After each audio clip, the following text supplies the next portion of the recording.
अशोकराव चौहान नहीं सुधरना चाहते, नहीं संभलना चाहते। अशोकराव साहब, आपको क्या एक मंत्री पद भी नहीं दिए मोदी? इतना कर रहे आप उनके लिए, कम से कम मिनिस्टर ऑफ स्टेट तो बनाते आपको। आप तो महाराष्ट्र के मुख्यमंत्री थे। हाँ, ये और बात है कि आदर्श स्कैम में आपको इस्तीफा देना पड़ा।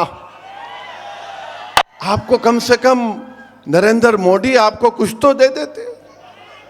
आप तो मराठा लीडर हैं, नांदेड़ के हैं। आपको तो चाय में से नरेंद्र मोदी चाय तो पिलाए, मगर चाय से तो मक्खी को निकाल के बाजू कर दिया आपको।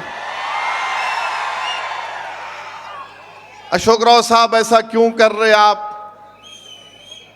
आप यहां पे भी खेल रहे, वहां पे भी खेल रहे, इधर भी खेल रहे। देखिए, खेल महंगा पड़ जाएगा 15 तारीख को आपको इंशाअल्लाह ताला।